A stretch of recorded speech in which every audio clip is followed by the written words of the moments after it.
Thank you, everybody, for joining us. I hope you've enjoyed your time in Chicago and connecting with the broader climate community. I think it's particularly in moments like this that it's good for us all to get together and talk and compare notes. And as I told my fellow panelists, we're going to try and get a little debate going on up here. So we've got a little contrasting perspectives. We got someone who's a big energy producer, someone with Buyer in the name of his organization, former senator, and someone who's been in a presidential administration. So hopefully some different vantage points on a topic that's fast moving and evolving. So to get started, we've asked everyone to introduce themselves briefly, and hopefully everyone has experience with the word brief. So I will kick us off. I'm Michael Bruce. I run the energy and environment venture work at Emerson Collective. In a past life, I did live in Washington, D.C., and was in the Bush administration at the Department of Energy when oil went from 40 to 140. So was very familiar with the term energy independence. And so today we're going to unpack a new term that's come on the political scene of energy dominance. So. I'm Heidi Hikamp. I am a former senator from North Dakota, but in my previous life, I once upon a time learned everything that I knew about the oil and gas industry as a tax collector. Long story there. So I have a long association with energy policy, especially in North Dakota, where we are the third largest producer of oil and gas, huge lignite coal reserves, a huge wind reserve, lots of solar energy coming. And so I see it from an interesting perspective in terms of what does it look like in the kind of climate space. I'm currently the director of the Institute of Politics at the University of Chicago, and I sit on a lot of boards, mainly nonprofit ones that take up a lot of my time. So good morning, everyone. My name is Art Fletcher. I work with a company called Invenergy. We are headquartered about 2 blocks right down the street here, downtown Chicago. I've been with Invenergy about 18 years. I've worn a ton of different hats over there. Primarily have been on the project management and the engineering and then the sourcing side. My background is not a legal background or a policy background. I'll come at this conversation more with an engineering background. That's what I'm most comfortable with, and that's what I do every day. But these days, my title is Head of Domestic Content and Manufacturing in Invenergy. My primary focus is trying to develop and support manufacturing and support of our business here in the United States. Pleasure to be here. Good morning, everyone. My name is Nisak Nikkar. I chair the national security practice at a law firm in D.C. called Wiley Ryan. By trade, I'm an international trade and national security attorney. I'm also an economist, former Georgetown international trade adjunct professor, and I served 2 tours in the U.S. government, once as a civil servant, many moons ago, when China joined the WTO, and really saw the dynamics of international trade change, and then most recently in the Trump administration at the Commerce Department. And right now, a huge portion of my work and many people's work in DC is on industrial policy, and the energy sector is taking a big portion of that. Good morning, everybody. Michael, thank you so much for leading us here. My name is Rich Powell. I'm the CEO of the Clean Energy Buyers Association and our C3 sister institute, the Clean Energy Buyers Institute. Delighted to be surrounded by so many current members of CEBA, a trade association, including Invenergy here, and so many future members of our trade association in the room as well. For those of you that aren't familiar with CEBA, we're the representative of the electricity buying community, primarily first in the US and now increasingly around the world. So if you're a very large buyer of electricity in the United States, you're probably a member of CEBA, and if you're a very large supplier of electricity in the United States, like Invenergy and many others, you're probably a member of CEBA. Our membership is about $22 trillion in market cap, 400 companies, 200 of those are buyers, and we represent the entire buying community. So everybody from hyperscaler data center operators and their partners who make chips and steel and other things, to auto manufacturers and petrochemical manufacturers and very large retailers and everyone else who has a thoughtful approach to low-cost, reliable, and increasingly carbon emissions-free electricity grids, which is our mission. Happy to be here. All right, well, let's just jump right into it. As I mentioned earlier, different eras of energy policy have different taglines that have been attached to them. When I was in government, energy independence was the big phrase. Recently, net zero has been one of the key framing phrases of energy policy. And recently, the new administration introduced energy dominance to the lexicon. So we'd love to hear from the panel, what does that word mean? Net zero had the wonderful attribute of having a number in it. It was very easy to define. Energy dominance is a little more amorphous. So what does it mean to your organization? And then also, if we were going to assign a metric or two to it that we could look forward in 5 years and say, did we accomplish energy dominance? What metric would you put to it? We can start with Heidi, or if someone else is chomping at the bit, feel free. So I go back, when I think about energy dominance, I think about, frankly, our mission and sort of see things through that light. So our mission, again, is low-cost, reliable, carbon emissions-free energy systems globally. And then what role is it that the United States and major buyers in the United States play in achieving an energy system like that? And so I think of that as having an ever greater role for both U.S. companies and their buying power, and then U.S. technology providers and energy providers supplying that around the world, and really meeting those three challenges. I think the part of energy dominance that I think is a really valid critique of a lot of the debate that we've had in energy over the last couple of years is that it was solely focused on the carbon emissions-free part of that, or it was often quite focused on purely the carbon emissions-free part of that. And sometimes you can forget about the low-cost and the reliable parts of that, especially when you're living through sort of a Goldilocks time like we had in the U.S. in the last 2 decades, where we sort of were energy independent, and we certainly had a flat grid demand in the United States, where we just saw market forces and corporate voluntary action sort of decarbonizing the grid while it stayed affordable and reliable. That Goldilocks period is over. So our grid is growing fast, maybe faster than we're going to be able to keep up with new supply onto the grid. We're out of practice in building new energy. And so I think of this concept as getting back to that. And so in some sense, if I had to think of a metric, this is kind of a complicated metric, so everybody's just going to have to forgive me. I would sort of think about, can we meet growing demand in the U.S. with low-cost, reliable, carbon emissions-free? So whatever those three numbers are together in some kind of an index, I'd call that my metric. So I can take it. So when I think about American energy dominance, I think about national security, economic security, and infrastructure security. And really with a focus on the resilience of our energy infrastructure right now, because our infrastructure has been ignored for a long time, and the U.S. government has to figure out how to get resources to make sure that our infrastructure are reliable, can be sustained long term, and insulated from nefarious actors. In terms of an additional point of what energy dominance means, the President Trump has rolled out in February his executive order on national energy dominance, and rolled out the National Energy Dominance Council, chaired by the Interior Secretary Doug Burgum, and then vice chaired by Chris Wright, the Department of Interior Chair Doug Burgum, and then co-chaired by the Energy Secretary Chris Wright. We will see what they're up to and what they propose to roll out. But to me, and I think for many in the Trump administration, it really is about energy diversity, right? Oil, gas, LNG, biofuels, biochar, renewables, wind, solar, hydro, nuclear, advanced battery technology, and even deep sea mining, right? And other critical minerals that are enablers for energy technology. And in addition to what Rich said, energy metric for energy dominance, energy security, national security, economic security, and grid resilience, I would say obviously the manufacturing base is growing, and it's growing in the technological space, which really in many instances demands that much more energy. So it's meeting our needs at home, having better and better innovations that use less natural resources to be able to provide energy.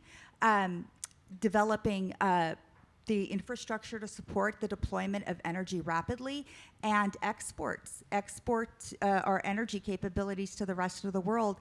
It's an element of diplomacy. It's an element of soft power. It establishes long-term relationships with many of these countries and a presence there, so we can make sure that the ties between our country and those other countries are sustained through physical presence there too. Or what's it mean for an energy supplier to participate in making America energy dominant? You know, I'm just going to comment on what both Rich and Nisak just said was right on the money. I can maybe simplify a lot of what you all said here to put it from my perspective as an energy supplier. I mean, first off, you said that the energy demand has been steady over the last number of years, and now we're in this period now where we're watching data centers and AI just explode, right? We're seeing the growth in the energy requirements and the energy needs in this country at an unprecedented rate. We've never seen this before. So we really need to look at how do we fit that demand. One of our agendas in this country is AI dominancy, right? And in order to do that, you cannot do it without bringing more energy to the table. And we have to figure out what kind of sources that means. And from my perspective, you know, as an energy supplier, it's really not one, it's not, you know, renewables, it's not fossils. It's a matter of an all-in approach.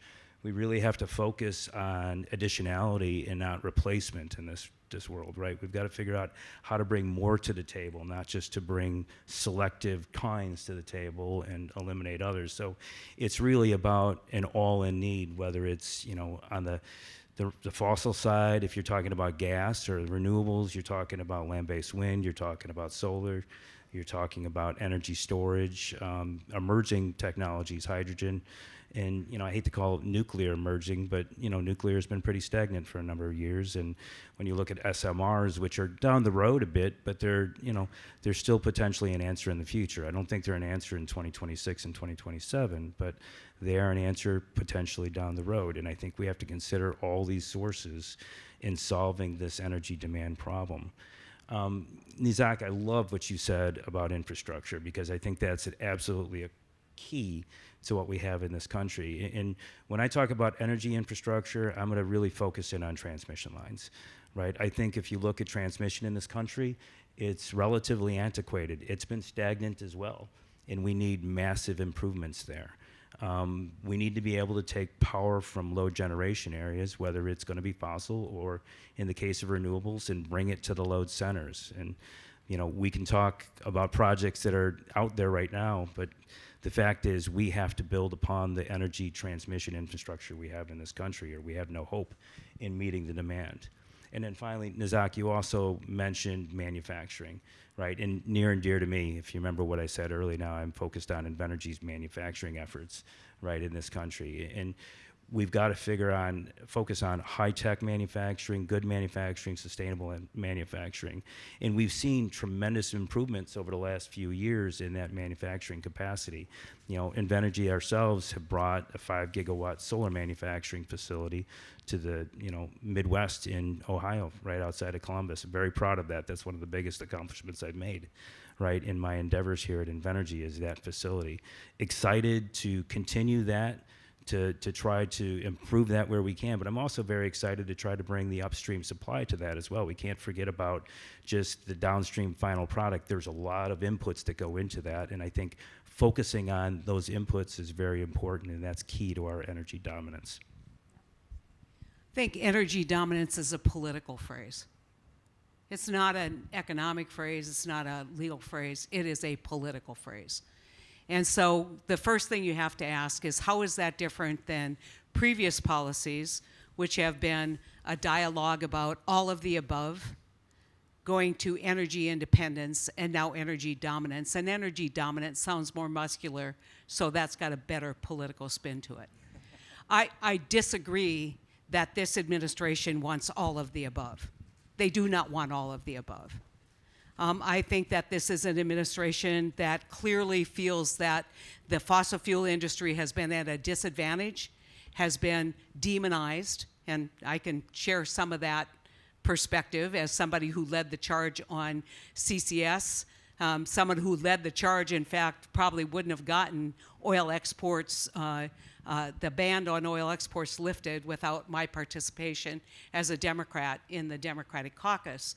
But the politicalization of energy is not good because it will lead to inconsistent policy.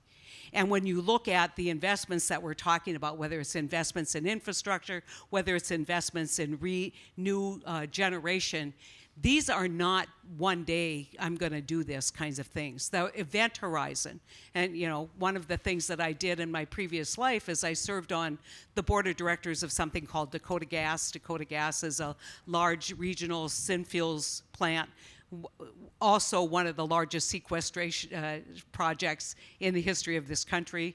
We compressed CO2, sent it north to the Weyburn field in Canada, which I guess now our greatest trading partner we have to make an enemy of, even though we have had incredible relationships back and forth. And so when you look at kind of the structure of policy, my argument always has been we need consistency. And when we politicize energy with language that's not particularly helpful, we end up in a situation where we don't have consistent policy for investors to actually know what the rules are. And so if everybody now is building their generation to a devil-may-care on carbon, that is not the right path forward. I did, after the first Trump election, I was on a panel in Basin Electric, this is a large regional generation transmission co-op. And it was a room of 1,000 farmers. And I said, okay, y'all hate this, climate discussion that we're having. How many of you think you should abandon any climate goals at Basin Electric? Not one person raised their hand because they understood that policy comes and goes.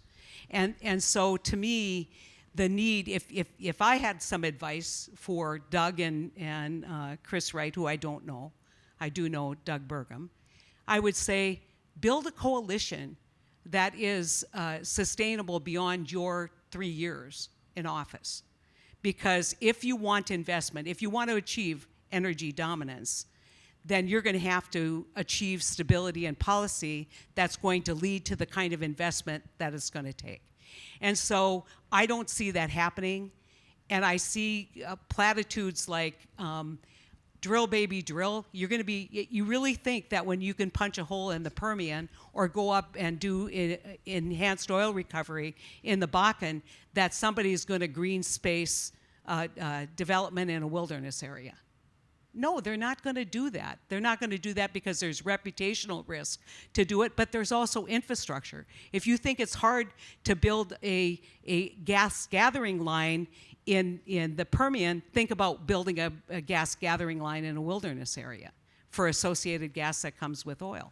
And so what I think the language that we use makes a difference. And this is nothing more than I am now going to lead the world when we've already been leading the world on energy technologies and energy development. But if we want sustainable policy that's going to give us a permanent solution and predictability to investors, we need to depoliticize the language. And I just want to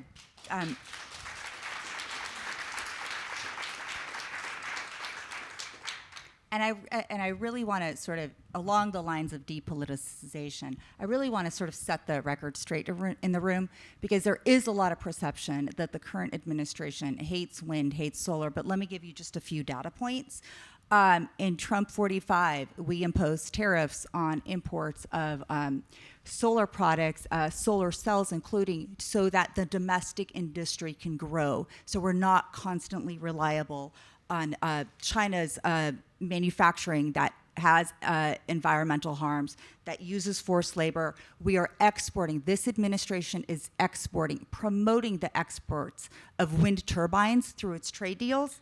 And the administration just launched a national security investigation on imports of polysilicon so we can get those upstream supply chains going in solar and then the other applications. So there is a lot of instinct to politicize because that's what we hear about in the news. But when we actually look at the actions, there's so many actions that have been taken across the board on the across administrations to make sure that we have the diversity in the supply chains and the energy sector that we need. And I just want to remind everyone what happened in the tax code for wind and solar and for renewables. And so that the one good spot is batteries. I think there is some good, but that certainly is not the rhetoric about this administration's energy plans.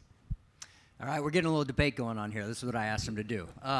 Well, I want to double click on Heidi's observation that a shifting policy paradigm makes it difficult to allocate capital and make investments. I'm an investor. I got a perspective on this, but I would love to hear, Art, you guys are allocating billions of dollars towards manufacturing facilities, big energy production facilities. How has the shifting sands of policy preferences impacted your decision making that spans election cycles? These are long lead time, long duration investments you guys are making. Okay, good question. First off, I'll mention I realized in the last 5 minutes why I was put in this seat between these two here. Now we know. But to go back to answer your question, how does it change our thinking in Invenergy? It really doesn't, right? I mean, our thinking in Invenergy is really responsive to customer demand, right? And what the customers are about, and trying to work with our customer base and see what their demand is. And right now it's significant, energy increases is their demand, and responding in what I call an all-above approach. And you can see that from recent milestones we've made with Meta and Verizon this year. We've got, over 1 gigawatt of projects recently signed with Verizon and 1.8 gigawatts of projects we've recently signed with Meta. So our main focus is responding to the customer demand. Now, when you ask what we've done, I think a key to me is trying to control our own destiny. And that's what I do every day here at Invenergy, is try to, help our projects along and control our destiny moving forward. And whether it's through a diversification of our portfolio, as I mentioned before, or importantly mentioned, the transmission infrastructure improvements that we're seeing throughout the country. I mean, Invenergy is developing the Grain Belt line, which has been in the news lately, right? Meant to take power from Kansas to Indiana, and whether that's power is fossil-powered, gas-powered, solar-powered, wind-powered, the transmission lines are agnostic to what those electrons were generated by. They're just moving it. We need to add infrastructure into this country, and that's been a very important goal and decision of ours, to try to make those superhighways in order to move those electrons. And then again, back to what I'm doing, really focusing on manufacturing, in advanced manufacturing in this country. At Illuminate, which is our facility in Ohio, our 5 gigawatt solar module facility. And just to let everybody know in the room what 5 gigawatts means. 5 gigawatts a year, what I'm referring to is 9 million solar panels a year is what are being produced in Ohio and distributed throughout the United States right now. Some to Invenergy projects, some to many other customer projects. But 9 million solar panels, where we really had limited solar panel manufacturing in the past. I know we talked about previous administrations and what we've achieved, and there has been some steps, but what we've seen over the last 4 years is just a massive explosion in the capacity of solar manufacturing here in the U.S., and it's really been exciting to be a part of that. And my focus today, in our decisions today, are how do we expand that and move that forward? How do we bring more supply to the U.S.? And I think we all realize that we've got to get the upstream supply out of China, and we've got to, for our own energy independence and our own security, we've got to get this out of China and bring it here to the U.S., or at least into friendly nations' hands. And how do we support that? We've also got to focus on the technology. We've got to really take a step back and say, where is this technology at right now? And just call a spade a spade. Let's be honest with ourselves. China has been focused on this for a long time. And China has very advanced technology, more advanced than we have here in the United States. By doing what we've done in Ohio, which is bring that manufacturing to Ohio, bring some of that technology to Ohio. We've made giant steps in equalizing the technology gap that we see between the United States and China, right? We've got to do more of that, and we've got to step on the gas pedal and do it harder. And that's what our objective is right now. So when you say, how have we changed? We've changed to the reaction of the customer demands, and we've changed to make sure that we can control our own destiny. So we'll get to China in just a minute, but before then, I want to double click on your observation that you're responding to customer demand. Rich represents a lot of big buyers who are doing some pretty extraordinary things lately to try and generate more energy and secure access to future flows of energy. Can you maybe give us a few examples of what your buyers are doing that 24 months ago would have seemed unimaginable, but now is a due course part of their business? A lot is going on. When you're let's say you're a, hyperscale data center operator, and the data centers you build used to be 100 megawatts, which is really large. So think of that as, something that like a 400 megawatt solar facility with a lot of batteries could supply. But your new designs are 20 times that large. Your new designs are 2 gigawatts. So that would be like 2 large nuclear reactors running full out 24/7, 365. That requires some new thinking about how you're going to supply energy like that. And so you have a couple of options. You can continue to do the kind of purchasing you'd historically been doing, which is primarily wind and solar.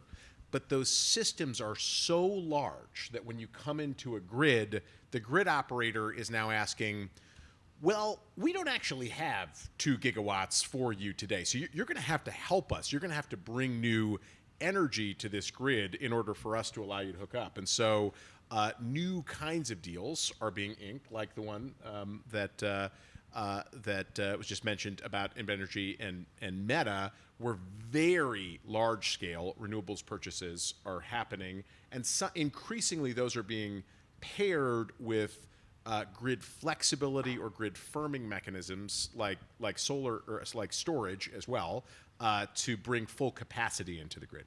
Another thing that started to happen, which is very new, is that many companies are now also looking at clean firm technologies to supply energy around the clock. And so those clean firm technologies, I think most folks know the list, but that would be things like hydropower or advanced nuclear or continued use of some kind of thermal energy like a fossil fuel or biomass, but with carbon capture attached to it. Maybe one-day fusion energy or geothermal.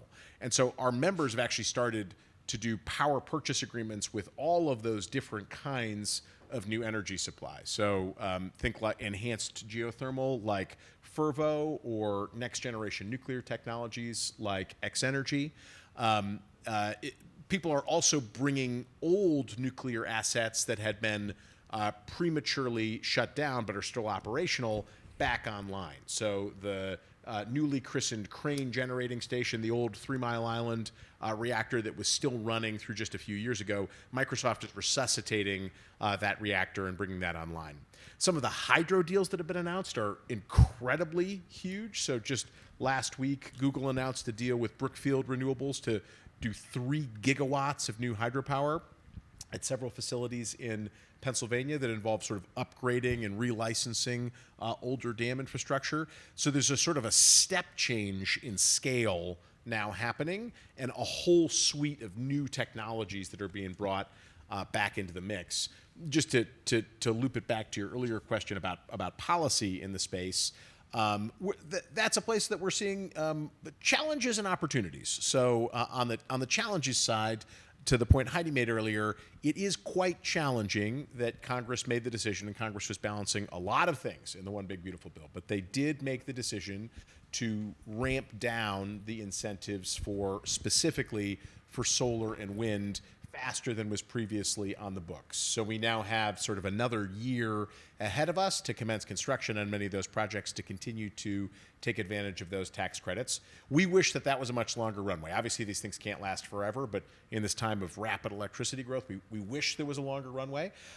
Thankfully, Congress did decide to leave in place the incentives for the clean, firm technologies. So energy storage, hydropower, geothermal, nuclear, fusion, all of those have policy certainty through the early 2030s. So that will help us, especially as those technologies have to sort of ramp back up. It would be better to have a longer term policy regime that had less fluctuation from administration to administration, and we will work with what we have. And so we're thankful at least to have certainty going forward on the clean firm technologies. So what you're saying is the world's biggest balance sheets want more energy, and we should all figure out how to sell it to them.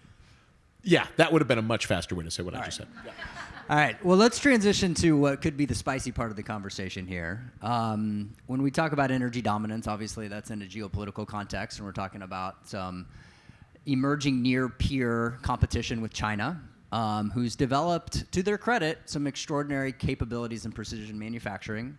And I don't think there's any way to look at the data tape right now and not say they're winning when it comes to the production of many of the new energy resources. So, Nisak, you've been in the room where it happens when it comes to U.S. trade policy. Over the last 20 years, the word tariff's kind of been a four-letter word, and we've stayed away from it. Obviously, that's no longer the case, and we're picking up some new tools of industrial policy to try and level the playing field to achieve energy dominance. So how's this experiment going, and using tariffs again, and what risks should we all be looking for on the horizon for what could be coming up? Yeah, that's a good question. And I would maybe recharacterize sort of this industrial policy trend in tariffs. I mean, I worked in the government right when China joined the WTO. And we really just started seeing our industries being decimated through this sort of spike in dumping cases and then later countervailing duty cases. What I see is actually a natural progression of what happened once China joined the WTO, once it started availing itself of the MFN tariffs, and then the steady and escalating hollowing out of the domestic industrial base. So we have, in the United States, over 760 anti-dumping and countervailing duty cases on a range of countries. China is half of them, right? This didn't start in the Trump administration. There's only been a few cases filed. There's a lot that was filed during the Biden administration, but this is really something that's started happening a little bit before 2001, but let's just say 2001, since China started joining the WTO. I think right now, I think what President Trump has done is resort to new tariff mechanisms to, one, protect the industries that we have, but also help those industries that haven't existed. The growth of those industries had been materially retarded by cheap imports, predatory imports, and by cheap I mean predatory. We need new trade tools. When you look at those list of 760 tariff cases, the trade remedy cases, it's the same industries bringing the cases over and over again. It's steel, it's aluminum, it's chemicals, it's agriculture. There's all of these other industries that, because of our laws, aren't structured for them, can't avail themselves of these tools. So I actually commend the Trump administration and the Biden administration. Trump administration for initiating some of these actions, the Biden administration for continuing them. And I think we see Trump coming in now and saying, oh my gosh, this supporting energy infrastructure. Copper. We got to look at whether our copper industry is resilient and what we need to do there. Critical minerals, right? And then polysilicon, like I mentioned. So again, it's really easy to politicize things. And with the Infrastructure Act, wind and solar tax credits were taken out. But I also see the calculus of the government saying, maybe not the revenue, maybe we don't want to give some of the tax revenue that we could have collected. Maybe we don't want to give it to every sector, but let's take some of that tax revenue that we're not foregoing and double down on the critical minerals sector, right? And now the government is pouring tons of money into critical minerals because of China's chokehold over that supply chain. And it's growing. right? We're just a couple of years away from being secure in our critical mineral supply chain. So I think this has a lot to do with industrial policy that's funding the growth of the energy supporting ecosystem and the energy sector, but also import restrictions to level the playing field. And by import restrictions, I'm talking about the 232s, I'm talking about the 301s, I'm talking about actions, trade remedies, actions that help offset the distortive economic practices so our industries have a real shot at growing. So Heidi, you represented a state that is probably a case study in energy dominance, massive exporter of lots of forms of energy as well as agricultural products. So how are you seeing this recent movement towards tariffs impact those industries? And on the other side, how are you seeing them stimulate domestic advanced manufacturing? It's always in trade policy, and served on a number of trade advisory boards, there are always winners and losers. And a decision was made that services in this country were going to win and goods were going to lose. And so back in the days of China WTO, lots of more progressive groups, that the politics of trade have completely flipped. So it was the progressive groups that are opposing China. It was the conservative groups who wanted to open up and talk about free trade, fair trade. You can, again, language is political. And so you've got these kinds of mixed kinds of messages. And I once asked someone in the Biden administration, what's the difference between America first and Buy America? They couldn't answer that question. And so I don't think you're seeing a change in policy. You're seeing policy being amped up. I think the fear that I have is that as you look at this, for my state, when you look at a major oil exporter, because light sweet crude is what comes out of shale formations, and there isn't a lot of refining capacity for light sweet crude in this country, so you have to rely on the export market. When you look at the soybean and corn market, we're going to have to grow domestic market because we have lost the Chinese soybean and corn market to Brazil, at least in the short term, and I think in the long term, because China's doing what China always does, which is invest in infrastructure in other locations to basically provide their necessary inputs to run their economy. So we are in a global dominance war with China. There's no doubt about it. We need to be aggressive in our trade policy. We need to be aggressive in our military policy. We need to do it's one of the few bipartisan national security concerns that you're going to find in Washington, which is, what do we do about China? There is no one in Washington who says we want to be friends with China and let's lower our resistance.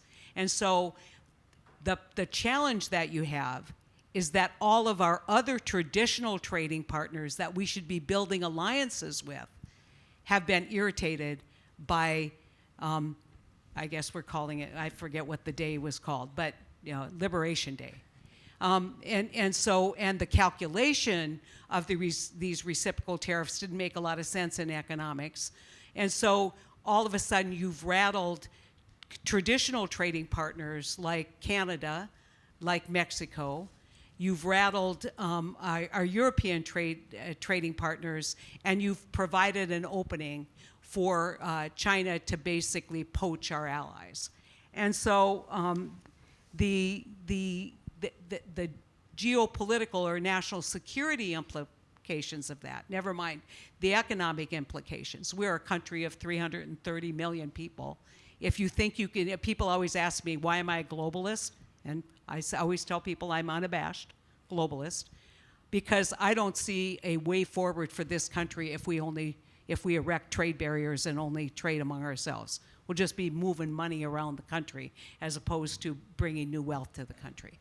And so what we need to do is we need to have a legitimate, ongoing national policy on trade.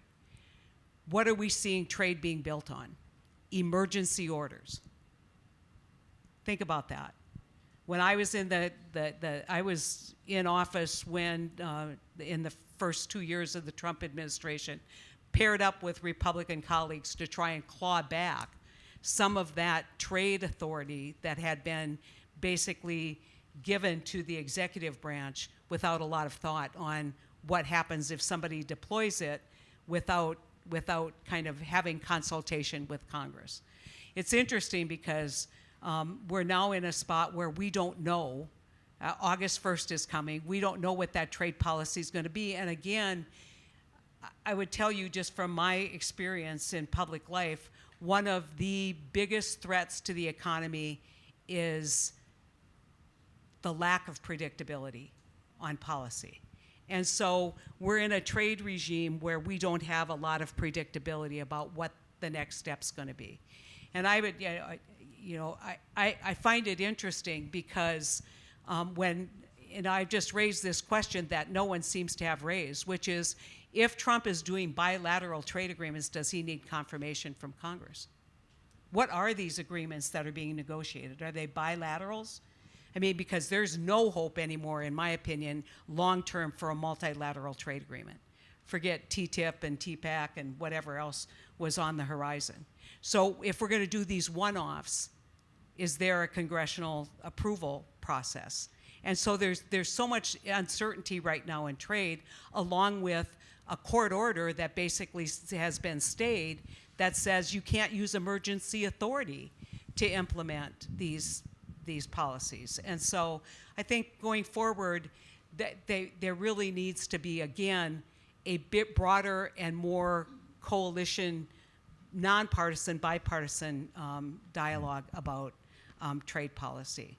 But I agree that China is, the Biden kept a lot of those trade policies that Trump initiated, kept them in place, despite a lot of pushback from people in my state, which are farmers who want to sell soybeans and corn. Now we're in this spot. Trump is continuing and amping them up.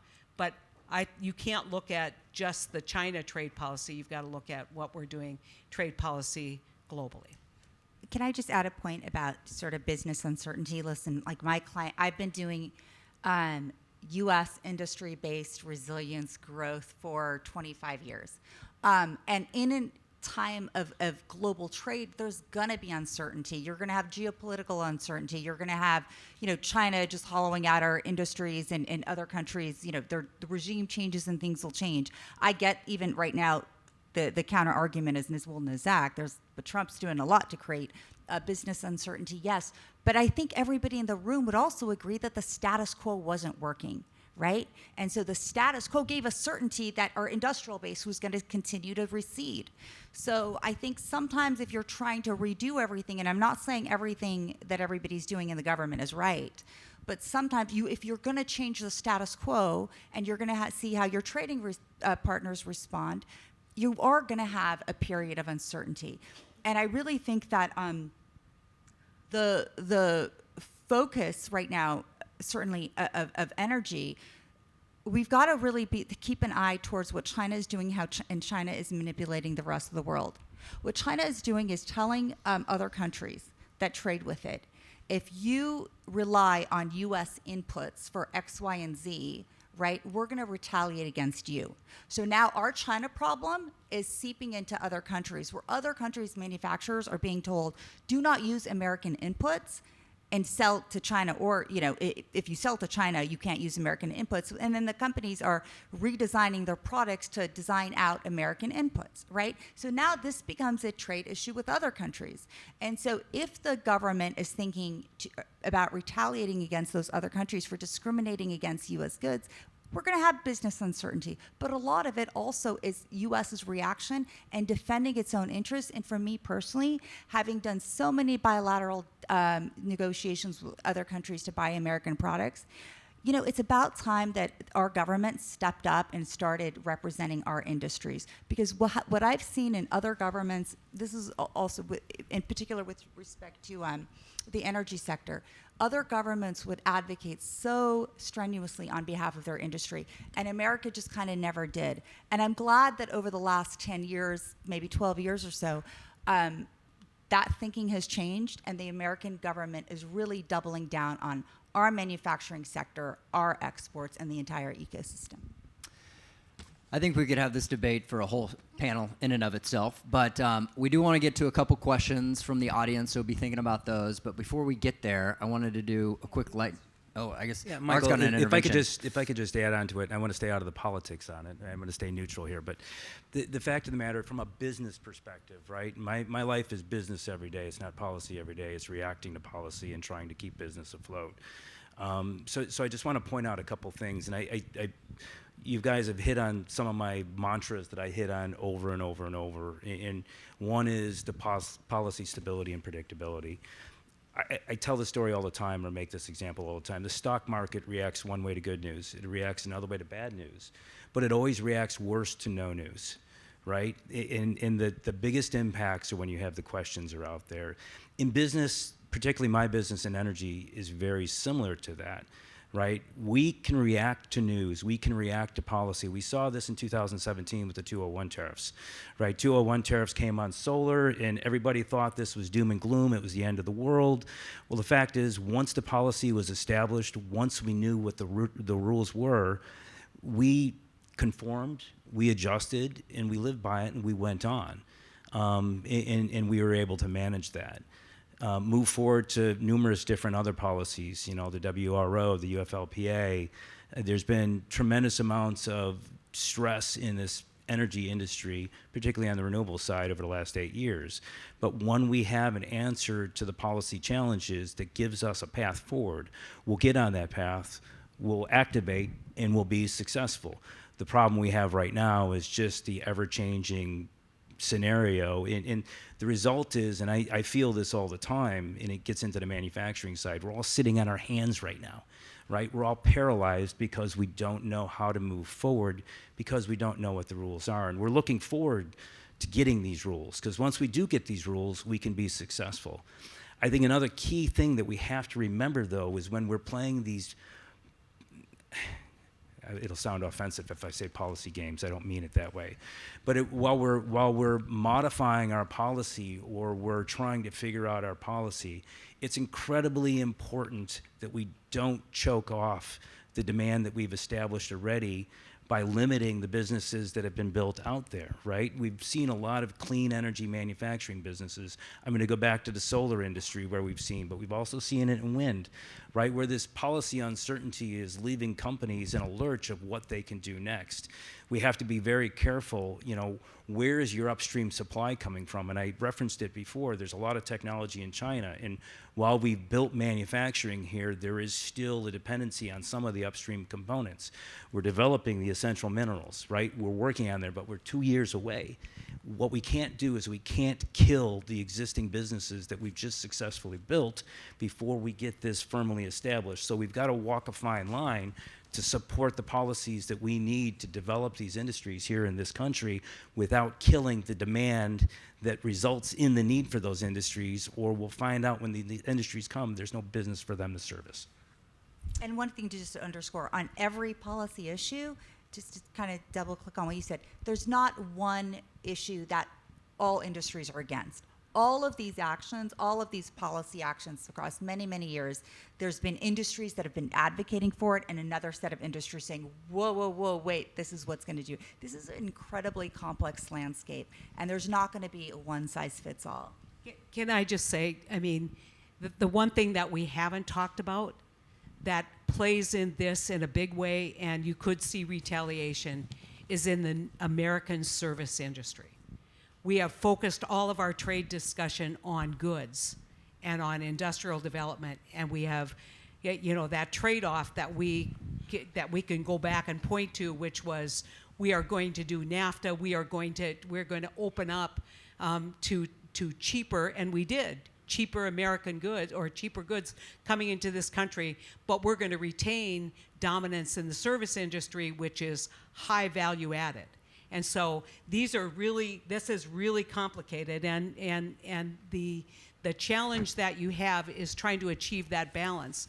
But when that balance, there's only one focal point and one person making the decision, as opposed to a lot of people who have responsibility, i.e. Congress or the Senate, you may end up with policies that aren't necessarily reflective of the diversity of the concern.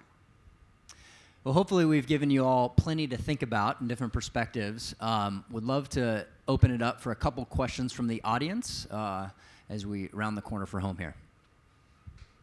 Let's start in the front here. Oh, I'm sorry. As a atmospheric scientist who studies climate change, I'm concerned that the entire focus of this conference is on climate, and yet I have not heard anything really dealing with how do we deal with climate change while building energy future that really takes care of those needs that you've all been talking about.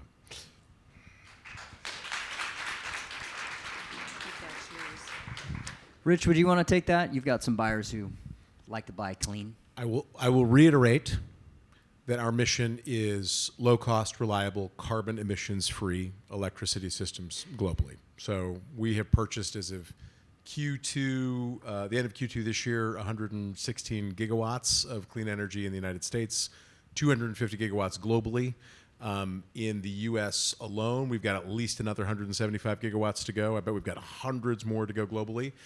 We are obviously doing this because our companies and their founders and their boards and their investors and their employees and their customers care very deeply about climate change and reducing the carbon emissions of our operations and all of our suppliers and our supply chain partners' operations. And I think I can add that we're making industries, whether they're supported by industrial policy or not, they're making great strides in carbon capture, SMR deployment. Our labs are doing an amazing job in making spent fuel even more recyclable, so we don't have those sort of adverse environmental consequences. We're looking at making critical minerals available more for battery technology that is cleaner. And so I think part of it is the U.S. government providing incentives for the ecosystem that supports clean energy to address climate change. And a lot of it is amazing that industry is taking on the investments on their own because they understand that it's the right thing to do. Go for another question. Let's go to the other side of the room, in the middle there. Hi, everyone. I have a question about the Grain Belt line. I have a question about the Grain Belt line. For those who don't know, it's Kansas through Missouri to Indiana, 5,000 megawatts. We need to modernize, expand our grid. It's following the rules, going through the process, and just, I think a few days ago, Senator Hawley had President Trump's ear and said, we don't like this in Missouri, and Trump said, well, let's call Chris Wright and I'll stop it. So I guess my question is, if political favors are allowed to stop a legal process, what kind of economic repercussions does it have for financing, grabbing hold and really settling down financing for future projects? I'm going to make a quick comment on the grain belt, and then I'll let the policy people talk about the policy. First off, appreciate you calling out grain belt. One very important state you left out was Illinois in that picture. Illinois is between Missouri and Indiana, so we do have to go through this state. So I don't want anybody from Illinois, including myself, to be offended by that, but the great state of Illinois is included there. I think it's important to note with any transmission line, and particularly in the grain belt transmission line, I want to go back to something I said briefly before. It's really technology agnostic, right? The grain belt line doesn't care if it came from a gas plant, a wind plant, or a solar plant. It doesn't actually care whether it's going from one state left to the other state right, or this state right to that state left. You can use it bidirectionality, and this is the beauty of this type of infrastructure. We need to see this type of infrastructure put in place to be able to move the generation from where the generation is most economical and most reliable to the load sources, or the load needs, I should say, not sources, but the needs. In particularly where we get to Indiana and the PJM load, which is now extending all the way to the East Coast. So this is the big push at trying to develop transmission infrastructure like we are working on here at Invenergy. Can I just say one more word about this? This is emblem. The problem with the transmission line is it crosses so many jurisdictions that there are so many stakeholders, and very often one stakeholder or one smaller set of stakeholders is opposed to the project, and that can kill the entire project. It is emblematic of a broader problem that we do not today have a robust process in this country to build these very long-haul, incredibly important, systemically important energy infrastructure projects like transmission lines that cross multiple state boundaries or that cross multiple grids.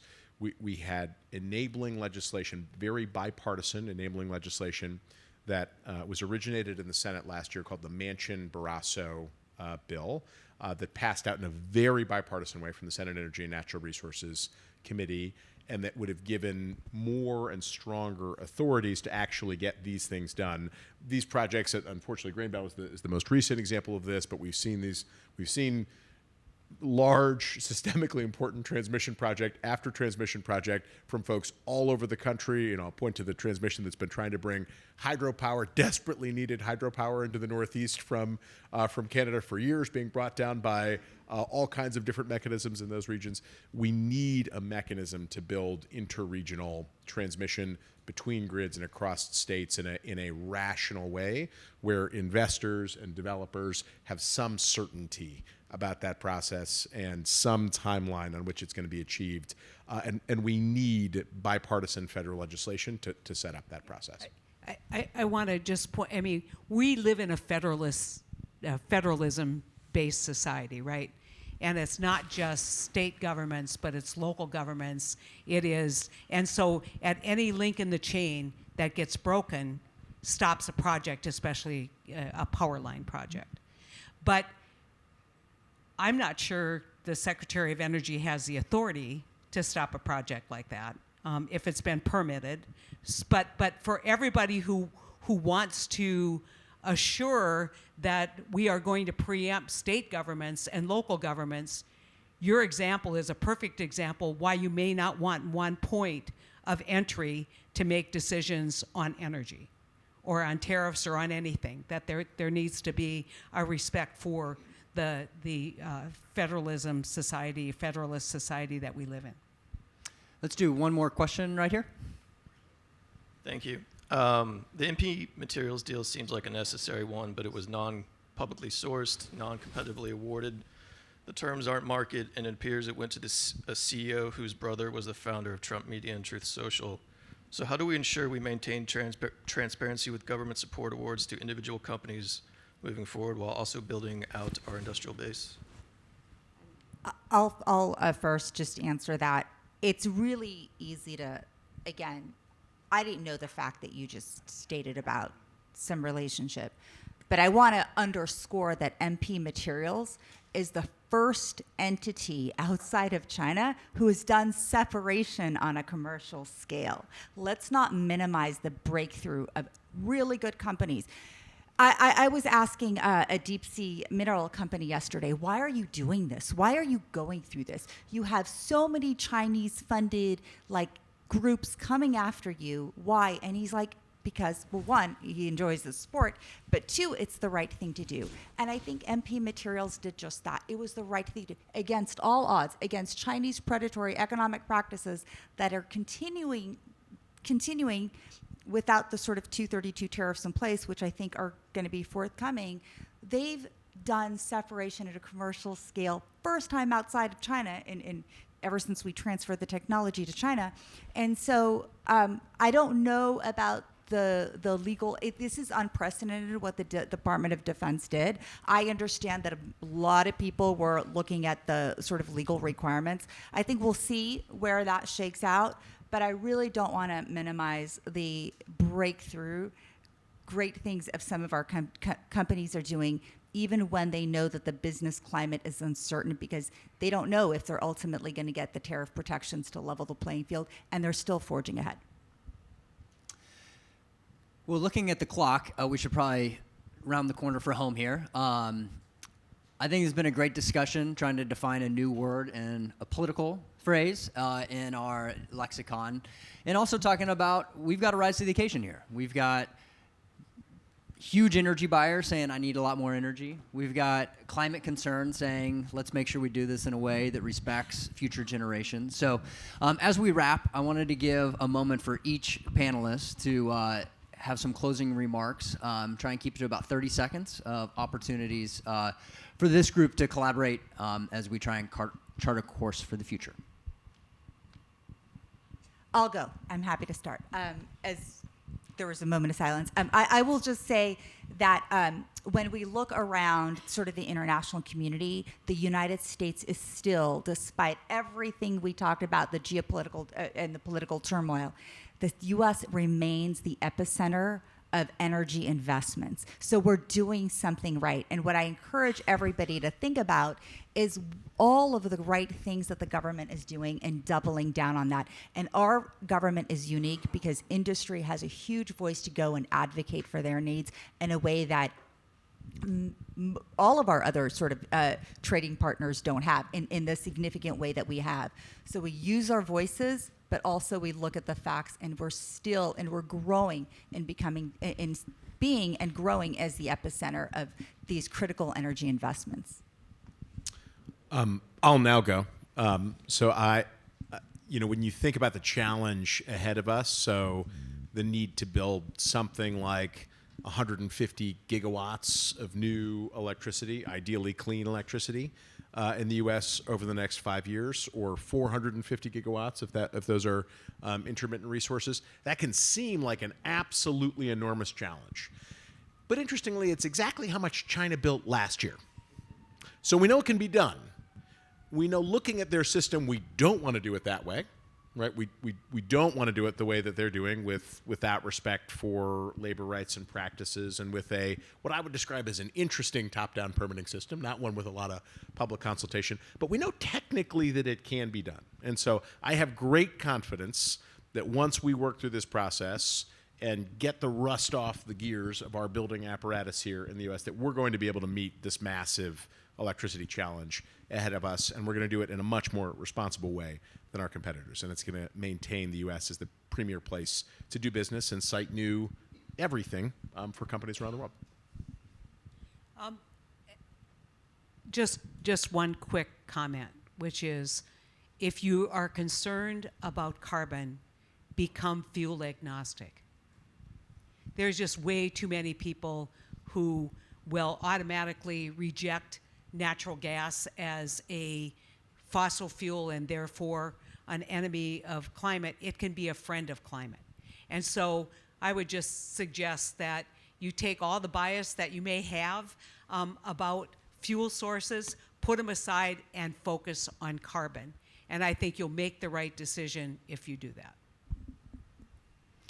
So I'll be quick here. The little red light's blinking. So this industry, the energy industry, is very cyclical. I've been involved in it now 18 years, and I've seen the highs and I've seen the lows and I've seen the challenges and everything that's gone along with it. It's been exciting, there's no doubt. And I'm not sure that there's a time that's maybe more exciting than right now. And exciting, I use the term maybe towards challenging, right? I know there's solutions at the end here. I know we'll get through it. I've seen these cycles in the past. I have the ultimate confidence that we're going to have something in the end that's worthwhile in this country. And that's, a massive increase in the energy provided and the energy generation in this country. I think we'll do it the right way. I just want to go back to something that I say all the time. We need stability in policy. If we have policy stability, we will react accordingly. We've got to support the manufacturing assets that we brought to this country to make sure that they can not only exist, but they can thrive over the next few years. If we do that, we will have success in this country. Thank you all. Thank you, everybody.